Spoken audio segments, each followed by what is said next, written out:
Amen. God bless y'all, man. Mississippi. That's the measure. All right.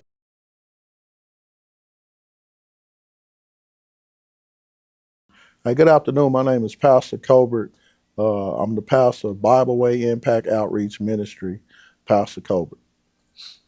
I'm Shelby Truitt. Most people know me by Mississippi. The pastor and the brother invited me here today, and I hope something good come of this. Good evening. My name is Zaki Mohammed, aka John Connolly. Uh, we're trying to bring some awareness to some things that's going on out throughout the institution, and we want to hit on one main purpose, one institution one institution we wanted to speak on, and that's the one. It's called Crabtree in Helena. So we'll be talking about that here in a minute. But Zaki, how much time did you do in jail in YouTube Mississippi? Okay. Um, I've done 19 years inside the institution uh, here in Oklahoma and in Texas. So combined together, it was 19 years. I served 33 years, 34 years and 8 months uh, for robbing with a firearm. I was 26 years old, a kid, when I was arrested. I was 60 when I got out, dealt with cancer. And if my voice sounds distorted, it's because I have a hole in the roof of my mouth from cancer. Um, I spent 33 years before I was ever considered for parole, and an issue that I think is important for the public. Uh, the parole system is really a joke. A lot of different things affect a lot of different people, and I hope that we are able to make the public aware of some of those issues. And I speak for all the ones that haven't been to the penitentiary. My name is Pastor Colbert, and I've never been. They call me one of the lucky ones, but I believe that God had His grace and His mercy upon me, and I thank God for I've never been. But I speak up for my brothers, my uncles, and all my friends that's locked up in the penitentiary right now. And for the people that's been in jail, do you feel like prison helped you? And whenever you get out, what you had to overcome? Well, um, I had to really overcome the fear of when I got out of people looking at me just because I've served so much time inside the institution, and the fear of them being accepted, and the fear of me knowing how to take care of my business while I'm out here, as far as paying rent, uh, buying food, uh, communicating with others. So to me, uh, it took me a minute to be, uh, uh, how can I say it, kind of fitted to be out here amongst the people that never have been in prison or incarcerated. Period. So uh, I have an anniversary coming up, and it'll be 20 years that I've been out. So uh, And then, brother Mississippi, did you feel like you were prepared getting out, or just talk about some things that you had to overcome? No, that was one of the topics used to come up a lot among some of the older guys. First, let me give you a little insight as to who I was when I caught this case. When I caught the case that sent me to prison, uh, I I could barely read and write when I went to prison. When I went to prison, it was a lot of guys, a lot of older guys who had grown up in prison, and usually you run into those people who grow up and who's no longer with the madness, and they look forward to getting out. But there's always that uncertainty. You don't know what to expect. You know that society won't accept you. Some of your own relatives won't accept you. In society, now you're a criminal. So you're always uncertain about how you're going to get out. And we had the conversation about getting out. And to some of the people that hadn't gotten out yet, one of the things that they will encounter is this. It's the prayer is, Lord, I'll be glad when I get out of here. Uh, the question should be behind that. The question should be, then what? Because you come out and you come into a lot of meals, and if you don't have the right help, daily I see people that had nowhere to go, had no help when they got out, and they're still wandering the street because there's really no help for them. I was one of the blessed ones. After almost 35 years, I had a little help when I got out, and uh, 10 years now, and I've been uh, kind of feeling my way back around in society. I've been getting used to the idea of being around people, and whether you all know it or not, a lot of my confidence has come from being here. Has come from being accepted by you all. Yes. So it's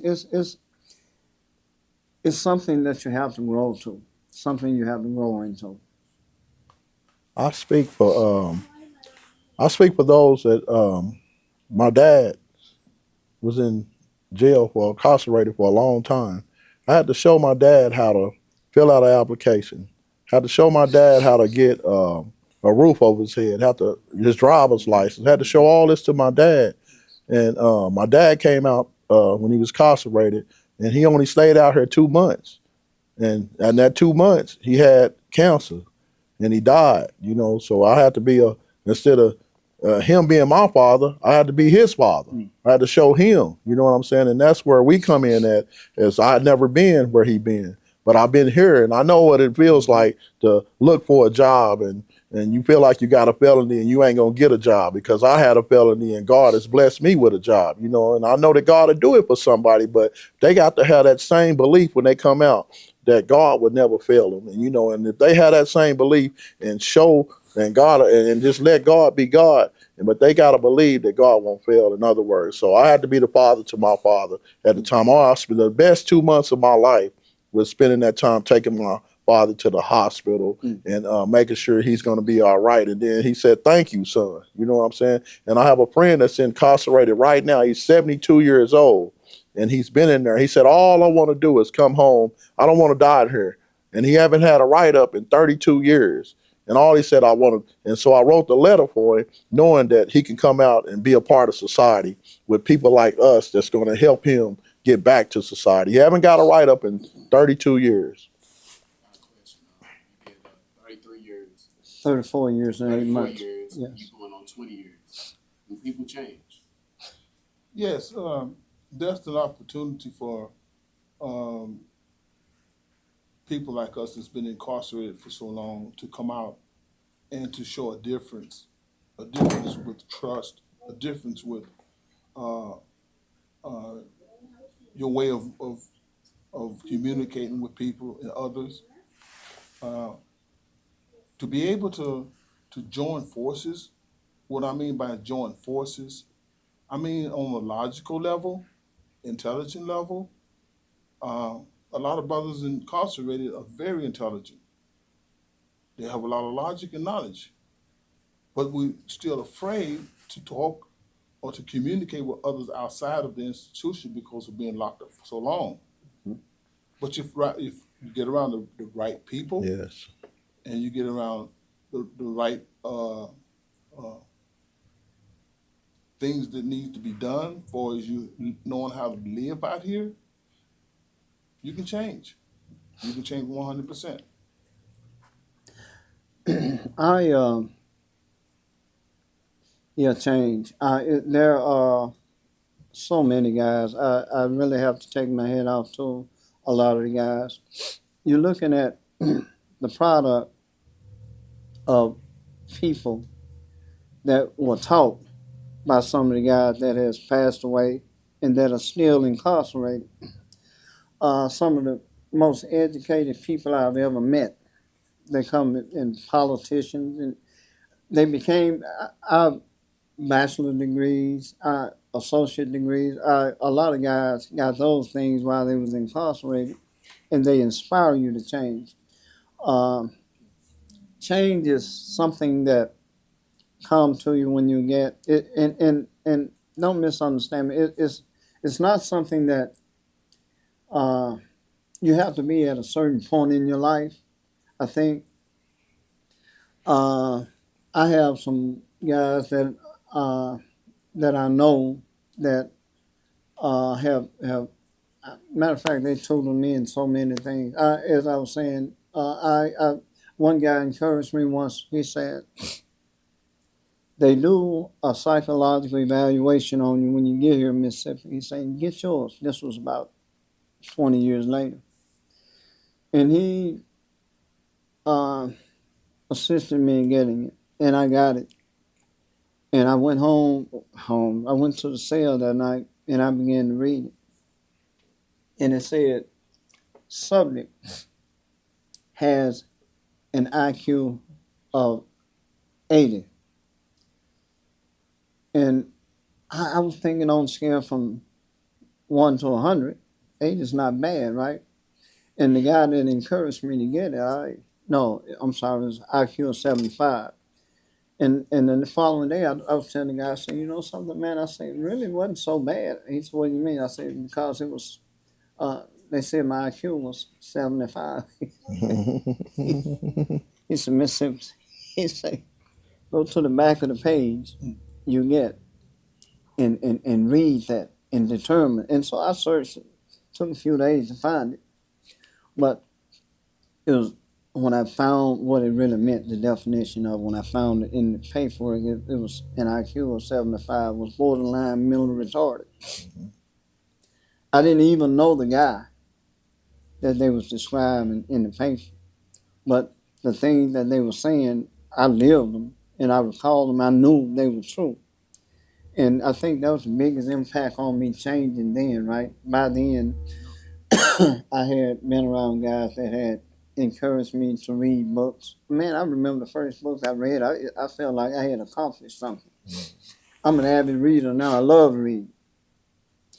So those were the kind of people that groomed us. You can't go back out there being who you were.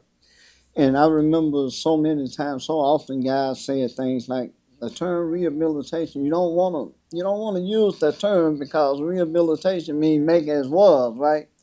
And you don't want to be who you were when you went back out there. Habilitate yourself. Go do something differently. And so I got my GED. Wanted to get in college courses, but one thing about prison when you're doing a bunch of time, and I had 8 60-year sentences, right, running concurrently. And if you were not going to discharge within 2 years, if you were not going to be discharged within 2 years, the programs were closed. So I couldn't take college courses. Otherwise, I would have, right? Uh, Change is inevitable depending on the group of people that you're around. But prison officials now, they even making it difficult now. It's so many young men. Let me say this real quick and shut my mouth. So many young men I watched come in. They lived with me. And they were who I was when I went there. Mm-hmm. And they don't know. It's so many, you want to be angry with them, but you can't be angry with them because the father been taken out of the house many times, the mother been on drugs. I encountered a lot of young men like that. Mm-hmm. And they are lost. And you spend the time that you spend, I told them while I was there, guys felt comfortable with me and let me know that they couldn't read and write. But I guess the point that I'm trying to make is that the young men, uh, it's like the atmosphere is one that, man, you ain't hanging out with old school and them trying to learn nothing. Now you need to be over here with us, Mm-hmm. And that's one of the fights one of the struggles that you have, and it's really difficult when you are in the cell with a young man that's young enough to be your son, your little brother, and you trying to have a conversation with him about life. You're trying to show him some things, and you can tell that he's interested and he want to do something differently. But the couple of hours that you all had to talk just does not outweigh the 6, 8 hours that he had with his homeboys. So but change, yeah, yeah. And we definitely gonna do like an individual, like where we get them life stories, because like I'm telling you, just listening to you talk, I already know that the life story is Really, there. all three. All three, Yeah, you know. sure. And then also, like, I want to speak on like the stuff that Sick. you came home with cancer. My dad's dad came home with cancer. What do you think are some of the? It's a lot of men that come out of prison with cancer. So what do you think? Like, is it the food? What is it that you think that could be causing it? I'm glad that's a good question, bro. Because your father and I we were just talking about that. Uh, many of cancers running rampant in prison. So there's a lot of other disease. But I remember when I was going through cancer, I had a tooth pulled, and about 3 weeks after the tooth was pulled, I went back to the dentist and I told him, I said, man, my mouth got swelling in the roof of my mouth. Well, I was dipping snuff at the time. I had quit smoking for years. And he said, well, in 2 weeks, if it's not gone down, come back and see me. So 2 weeks later, I went back to see him and he did a biopsy. And I went back to see him. He called me back over. He said, well, I got good news and bad news. Told me I had cancer. Had a They did surgery on me. Left a hole in the roof of my mouth like that. The doctor explained it to me that, he said all of us got a gene that, a cancerous gene in us, and it can be turned on by different things. But to answer your question,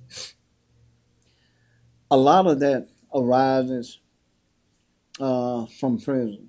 I'm not a doctor and I can't prove that, but it's too many of us. I think it comes from the food.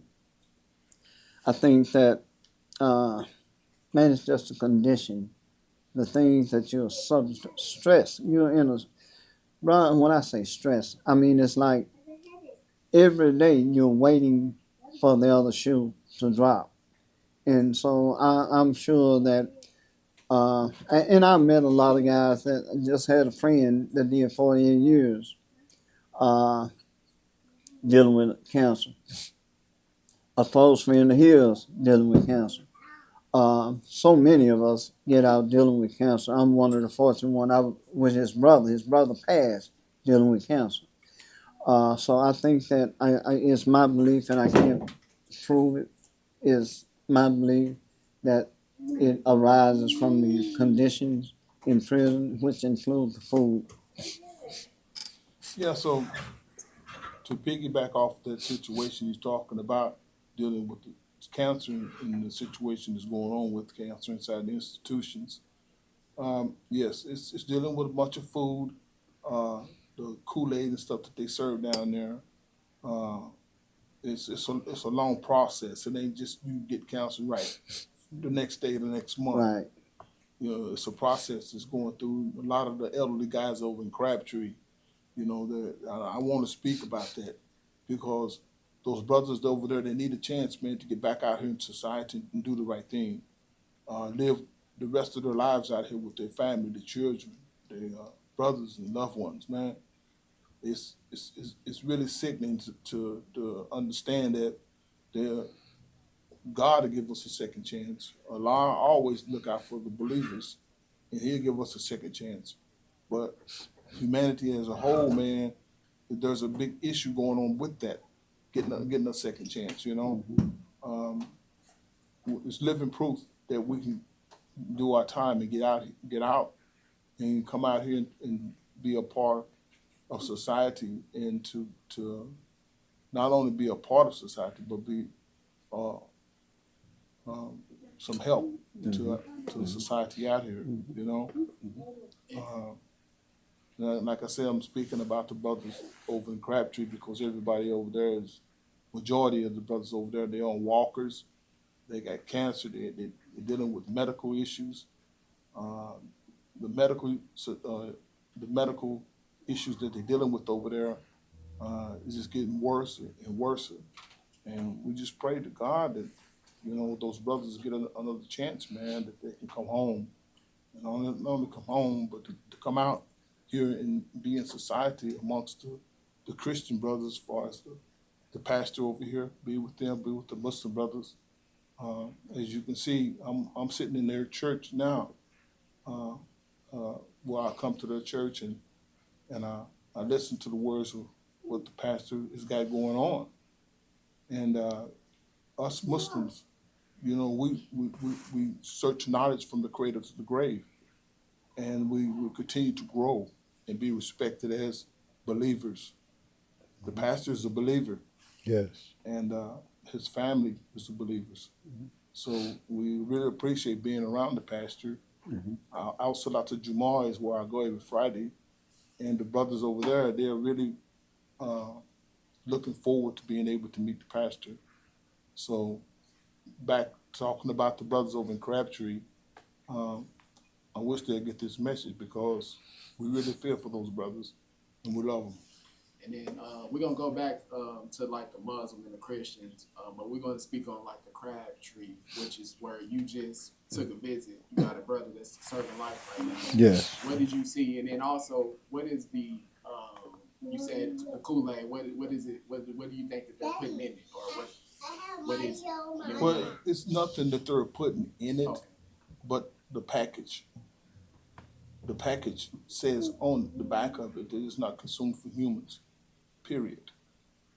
But everybody's not drinking it. If you can afford to buy something off of the commissary, you're not going to drink it. But people that don't can afford to buy anything off the commissary, they're subject to drinking it, and it's a long process of causing cancer, They got what you call Vital Pro. You might have to look it up, but Vital Pro, it's real something real serious about putting inside the food that causes cancer.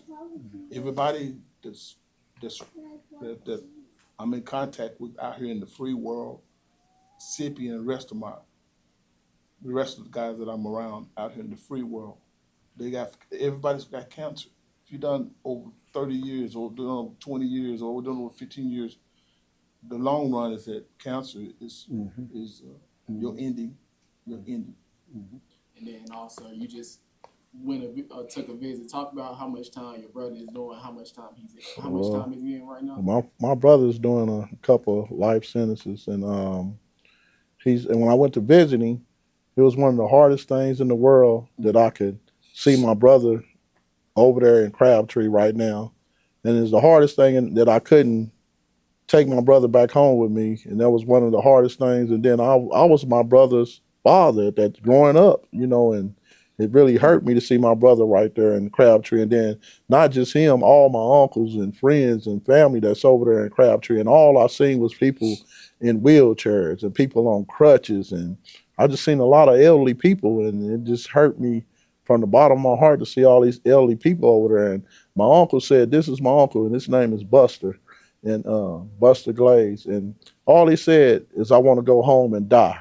I don't want to die up in here. You know what I'm saying? He said, do whatever you can to bring me home. And that's why I'm on this podcast right now, doing whatever I can for my uncle to bring him home. He said, I haven't had a write up in 32 years. I made a mistake, but I haven't did nothing since I've been in here. So I believe that he's reformed.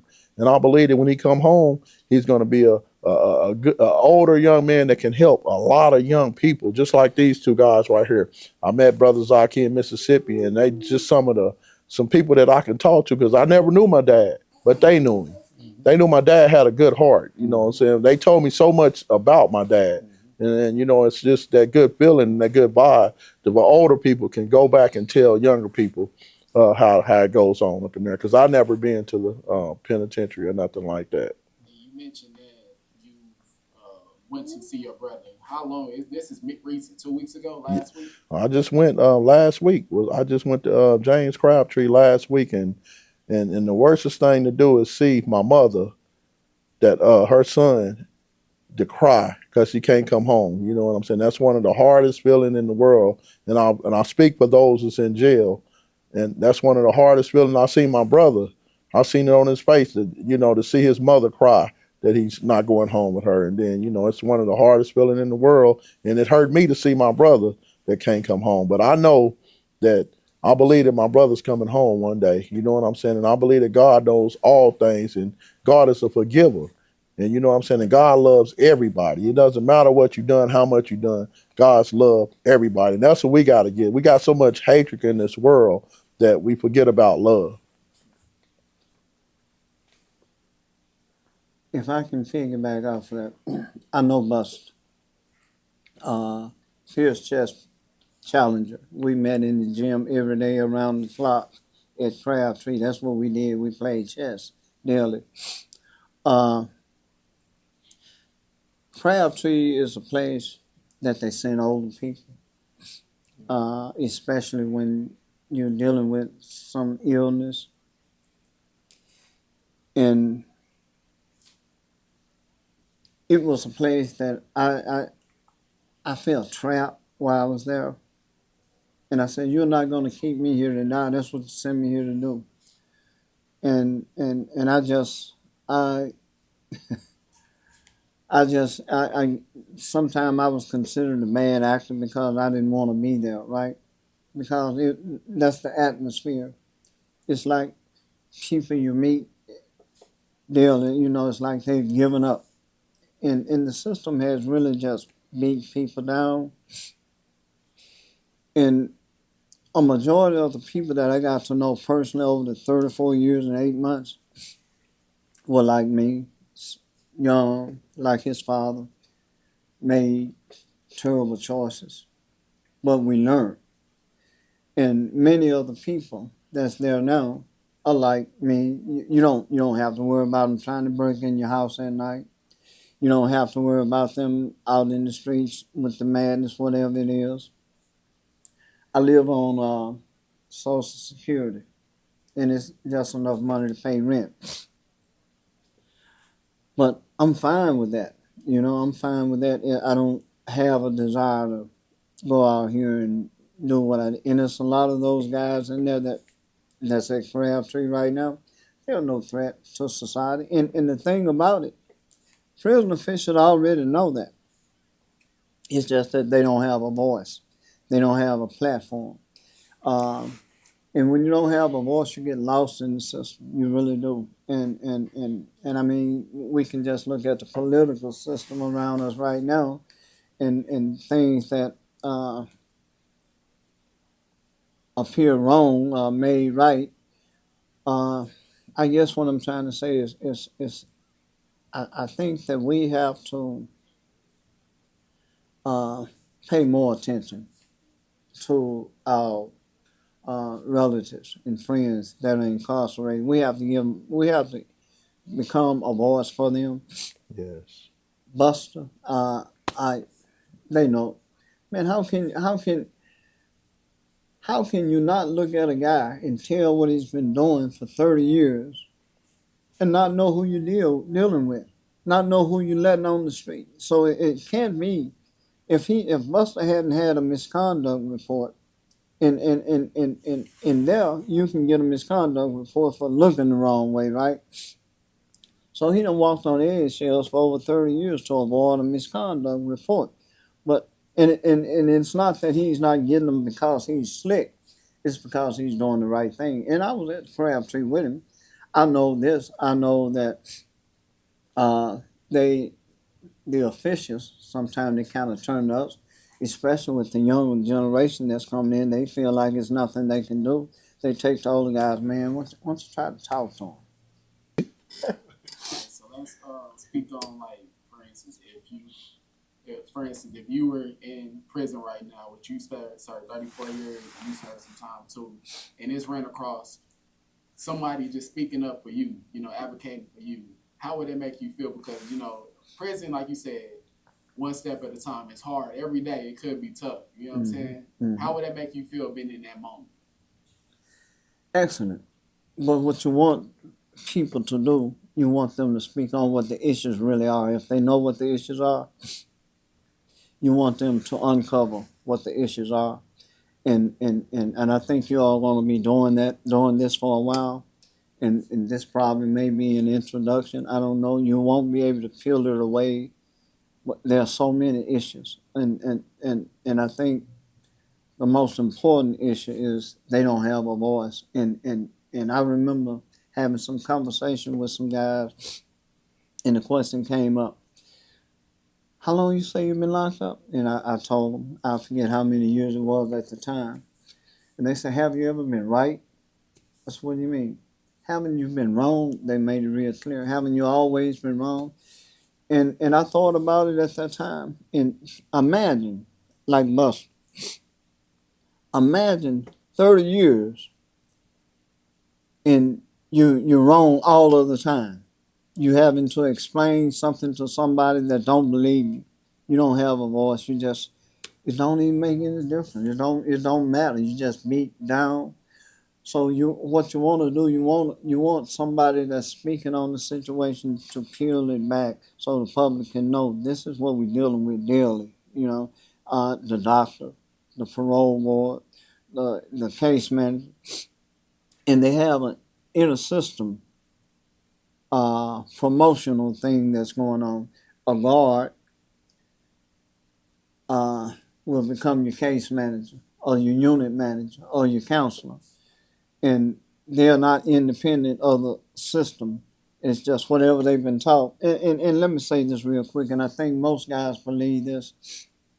Uh, the power, nobody that works for prison, and even the doctors, nobody that works for prison has been given the power to help anybody. Everybody can harm you. Nobody can, no one can help you. And there's a lot of people that work in prison if they could, but it costs them their job. So nobody can help you. And most of the people that work there that you come into contact with, they see you as the worst of the worst. They don't want to help you. So if I was there and somebody was speaking, I would say, man, tell them what's going on. Tell them what's really happening. Tell them how the rules keep us tied in. Tell us how the parole board won't give us parole. And let me just say this real quick, because this may be something that would help somebody. It took the parole board 33 years. When I went to prison, you could do a 30-year sentence, which was 15 years, and you're supposed to see the parole board. It took the parole board 33 years to see me. And I had co-defendants that was in and out all the time, and I was always wondering why me? Why not give me the chance? Because they was coming out here on parole, catching new cases, coming back, and the board never would see me. 33 years, the board saw me, recommended parole, and the recommendation was we recommend, and I'm paraphrasing now. We recommend parole. The governor of Oklahoma grant this inmate parole after he spent 180 days at work release, right? Well, the prison system, I had a big, huge blowout with them because they never sent me to, yeah, they never sent me there. And the recommendation to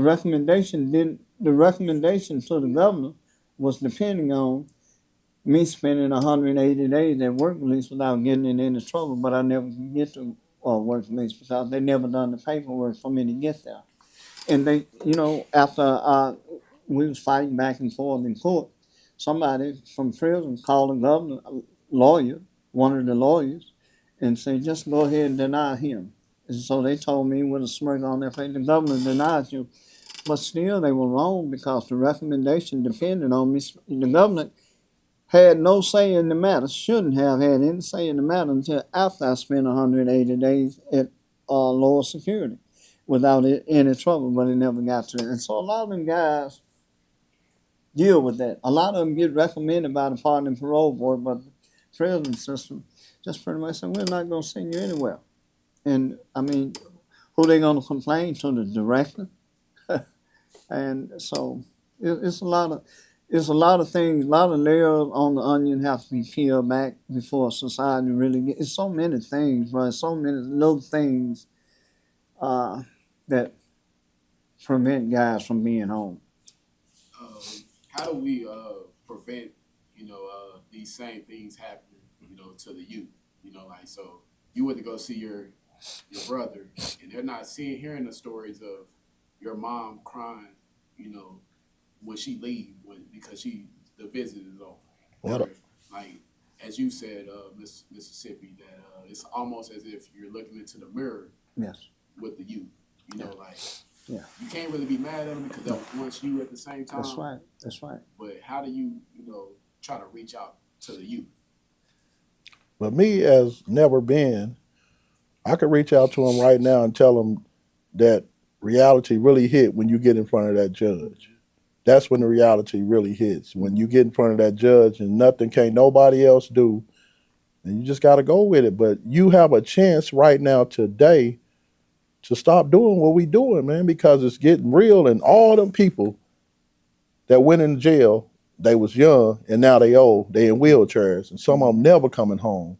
They wishing they would have listened. So you have a chance to listen right now because Mississippi already said once that's when reality hit, when that judge give you all that time and you get to that wall or wherever you go and you see mama can't help me, nobody, it's just me here right now. But you have a chance to get it right now. Think. We can just take a minute to think. I can remember when I was young and they tried to get me to do something and I said I'm not going to do it. And that was the best thing I ever could do. So you have to think and say, I'm not going to do it. And all it takes is one more time, and that could be your last time. So you have to keep that in mind. One more time could be your last time. And you have to think. Uh, Speaking about leading by an example, uh, the mirror that Mississippi talking about is grandfathered in. What I mean by grandfathered in, the youth right now today, uh, the example that other brothers are trying to lead for them need to be rectified. What I mean by rectified, it need to be awakening for the youth. I don't think the brothers have time now to reach back and help the youth that's in the institution right now. I'm not saying that all of them don't. I'm just saying right now they don't. They don't have time now. Their time is twiddling away. There's a movie called Life with Martin Lawrence and Eddie Murphy. Eddie Murphy in. When they said to them life, the youth nowadays look at that as it just says that. Inside of the institution, you get a slip every month that tells you how much days you got left. Right now, the youth are looking at the letters. They don't look at days anymore. The letters, because all this only is life. You don't have a number of days before you get out of here. So by leading by an example for us as elderly guys, elderly brothers, I like to say to the youth right now, it's a way to get out of there. If you keep God first in your life, don't mean to sound like a holier than thou, but if you keep God first in your life, it'll change your life. This man done 34 years. Another brother of ours done 48 years. Life means life. Keep God first in your life. Yes. Once we get out of the institution, practicing Islam, practicing Christianity, we seem to forget about all the praying that we was doing in there. All the reading that we was doing in there, all the Ramadans we did in there, was doing in there. We forget. If we don't forget when we get out of here, then we can continue to live out here in society and do the right things. Don't put your Bible behind your back. Don't put your Quran behind your back. Keep your Quran Bible in front of you so you can continue to thanking God for the opportunity that He's given you to get back out here. To the youth, life don't mean life. You can get back out. Brother Mississippi, I don't know if you can tell us a story about when you looked at that guy, that younger brother, and it was like you was talking to yourself. And it was so many of them. And I remember one guy, probably 15 years later, I encountered him. He said, man, say everything you told me, everything you tried to teach me was the truth. He was one of the guys, and I don't want to make this sound like uh, some of the young men that I encountered. I don't want to call his name, but his brother out of Tulsa went to death row and got off. We played. Administration had a thing with him. He'll know what I'm talking about. They sent him for a little security. They sent him back to the wall. The brother's a scholar, and there's so many of them like that. He's a legal scholar. He's a religious scholar, and I don't. This was something he picked up on over the years, right? There are brothers 35, 40 years old that if I could pick the phone up and call them for advice, I would today. That's how bright they are. Yeah. So. Young men that's in there feeling like they wiped out. And this one brother that I was mentioning earlier, he told me, the one that told me, say, man, I thought I was a gangster. He said, the moment I got in the courtroom, I realized who the real gangsters were. He's a scholar, not in any particular field, but if you want to have a conversation with him about anything, he can converse with you about anything across the board, right? But when he had to learn that while he was there. And oftentimes, some of the young men that come in with a life sentence, bad decisions, split decision, influences in their lives. You know, sometimes how things influence us out here, and particularly the younger generation, make a terrible decision, end up with a life sentence, and they get in there and they get bitter. They feel like they know that they've thrown their life away, right? And some of them don't even try. But to those that try, you can walk in the room with them and they don't have to tell you anything. You listen to them and you know, okay, this is somebody here. I don't know he couldn't have possibly came here like this. You can see it in him in the things that he's saying. And you know he didn't come in here like that, right? And there's so many of them that if you could, if the system was designed to forgive young brothers in their 30s and 40s, and even in their 20s, I would dare say, could come back out here and be really pillars of society because now they get it. They know. You know what I'm saying? So a lot of them have learned in a short period of time. All right, well, we're gonna go ahead and close it out right now. But we definitely want individual stories from each person because we barely just got to the little bit of it. If you got any closing words or anything that you want to just close out as far as when it comes to like people that's in jail or some encouraging word that you can give them, you know. And what I really want to say is, me as being one of the youngest persons up here, I always respect my elders. If they can always tell you to always say yes, sir. And when I talk to a ma'am, I say yes, ma'am. That's what I was taught. If we teach our generation to have more respect and morals, our generation will be better. But we have to keep it that yes, ma'am, and yes, sir.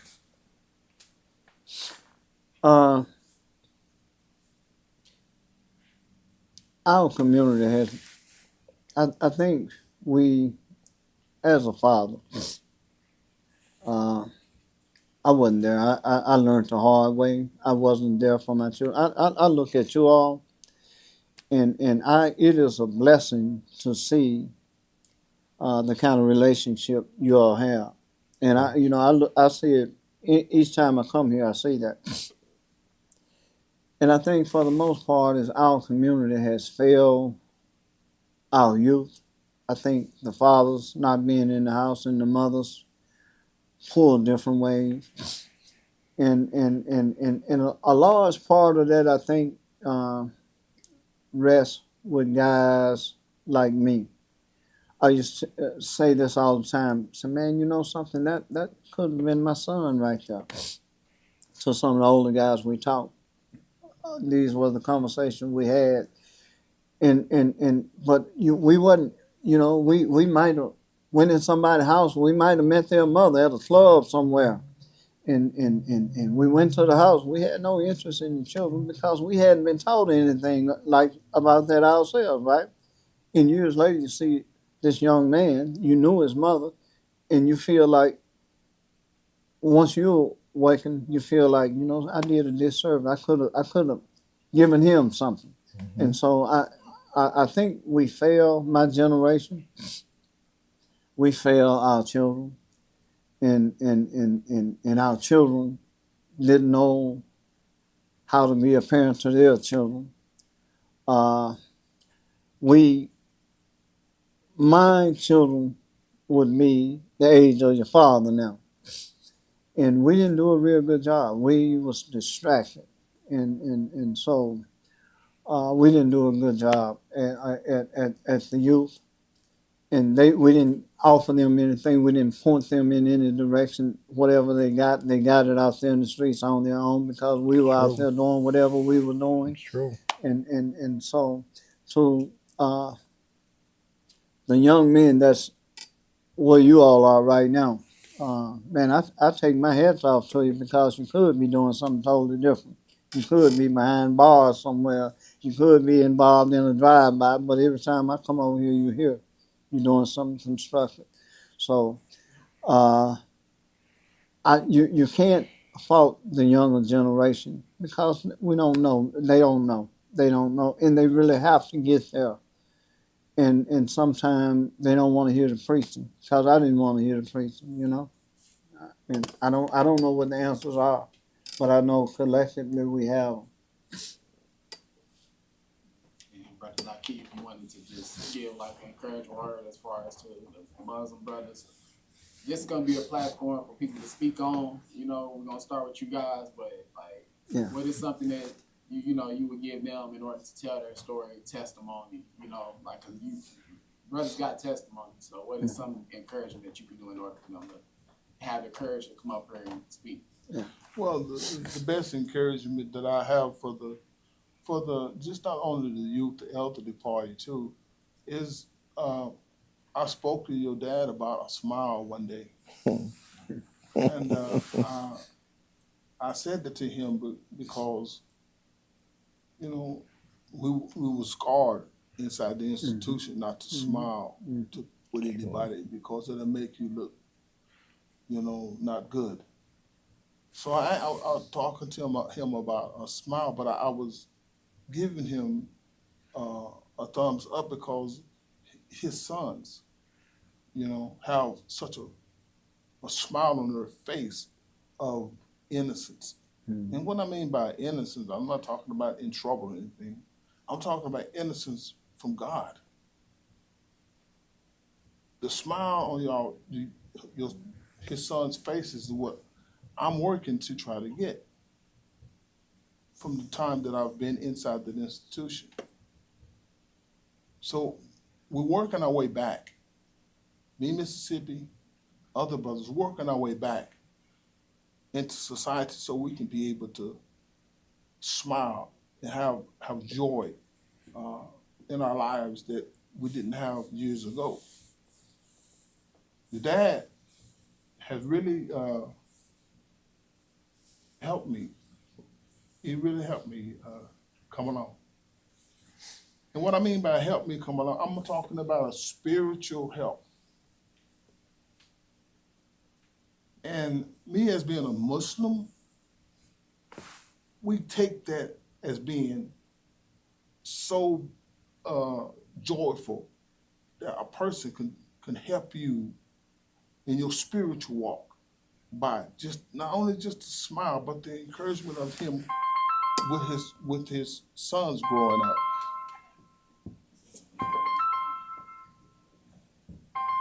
With his sons growing up and staying on the other side. We're not perfect. Now, the dads are looking for y'all to be perfect, but you're perfecting. You're perfecting things. And us as Muslims, that's what we do. We look to perfect things, not to be perfect, but to perfect things. our personalities, our conduct, are leading by an example, our children, our grandchildren, to smile. So I'll leave you all with that, okay? In closing, if I might could say this, years ago, a brother gave me something to read, and I committed it to memory, and I think it's appropriate for the moment. And I don't know who wrote it, but I remember. You know how you preach sermons? Yes, sir. It says, I'd rather see a sermon than hear it any day. I'd rather have it walk with me than merely point the way. Because my eyes are better pupil and more willing than my ears. Fine countenance confusing, but an example is always clear. And the message that he gives may be very wise and true, but I'd rather learn my lesson by watching what he do. But there's a part in there that says this. It says that fine counsel is confusing, but an example is always clear. And the best of the preachers are men who live their creed. To watch the good in action is something we all need, because we can soon learn how to do it if we just watch it done. We can watch a man's hands in action, but his tongue may slip and run. And the message that he gives may be very wise and true, but I'd rather learn my lesson by watching what he do. That's the best measure stick in the All world. right. Amen. That's the best measure stick in the world. Amen. I want to watch you, and I'll be able to determine. Let me see your conduct. What you say is one thing, but Yes. your conduct, you know. Bad example. A test for a testimony, in other And so, words. so I take my head off to you, bro. Amen. God bless y'all, man. Mississippi. That's the measures. All right. We're gonna go ahead and close it out, man. I think we're gonna start getting some other brothers in here too. We're Good. gonna start right here though, so Good. maybe next Next week. Sunday or whatever. Yes. I want to get individual stories, so maybe we can schedule like Dad first, like Keith second, whatever we want to do. So what was y'all name again? Pastor Colbert. I'm Shelby Truitt, I'm Zaki Muhammad. a.k.a. Mississippi.